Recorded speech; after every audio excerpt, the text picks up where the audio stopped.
আজ আমি নতুন একটা নাইটি পরেছি। এই গরমের দিনে নাইটি পরতে খুব ভালো লাগে। আমার মনে হয় নাইটির থেকে বেস্ট অপশন কোনো কিছুতেই নেই। তো এদিকে চলে এসেছি রুমে, প্রত্যেক দিনের মতো এখন ঘরটা মেয়েকে সঙ্গে নিয়েই গুছিয়ে নিচ্ছি। বেশ কয়েকটা নতুন নাইটি আমি কিনে রেখেছি, ভেবেছি আস্তে আস্তে করে পরবো। আর এদিকে দেখো ঘরটা গুছিয়ে নিয়েছি। আর সত্যি বলতে ঘর গোছানো থাকলে মনের মধ্যে আলাদা একটা শান্তি আসে। আর এদিকে আমার মেয়ে তো খাটের উপরেই বসে রয়েছে। প্রত্যেকদিন ঘর গোছাতে গোছাতে সত্যি একদমই আমি পাগল হয়ে যাই। আমার মেয়েটা ছোট, সেই জন্য এতটা পরিমাণে এলোমেলো করে চারিদিকটা, সেই জন্য আমাকে প্রচন্ড পরিমাণে গোছাতে হয়। আজ হলো রবিবার, আর সকাল থেকেই আমার মেয়ে তো এইভাবে আমার পেছনে পেছনেই আছে, যেখানেই যাই ও আমার সঙ্গেই থাকে। আর প্রচন্ড পরিমাণে গরম পড়েছে, কি বলবো, কোনো কিছুই ভালো লাগছে না। একটা মনের কথা বলি, এই গরমের মধ্যে আমার মেয়েকে স্কুলে একদমই পাঠাতে ইচ্ছা করে না। জানি না কবে গরমের ছুটি দেবে আর মেয়েটা বাড়িতে থাকবে।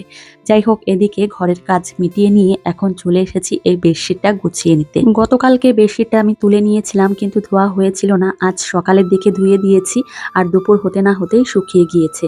তো এখন আমি ভাঁজ করে রাখছি। আর দেখো, আদিশ্রীকে আবার স্নান করাতে হবে, ওকে আবার খাওয়াতে হবে। অনেক কাজ এখনো বাকি আছে। আর এই গরমের দিনে একটুখানি কাজ করলেই হাঁপিয়ে যাই, এতটা পরিমাণে গরম লাগে, সেই সঙ্গে দুর্বলও লাগে। কি আর করব বলো, এইভাবেই কাজ করতেই আছি প্রত্যেক দিন। যাই হোক, বেডশিটটা এখন আমি ক্যাবিনেটের মধ্যে রেখে দিচ্ছি। আর জানো তো, এত পরিমাণে গরম, কি বলবো, একটুখানি কাজ করলেই হাঁপিয়ে যাই। সেজন্য এখন একটু ফ্যানের নিচে বসে রয়েছি। ভেবেছি যে এখন মেয়েকে স্নান করাবো, তারপর ওকে নিয়ে বই নিয়ে বসবো। এখন জানো তো, আদিশ্রী অনেক পড়াশোনা শিখে গেছে।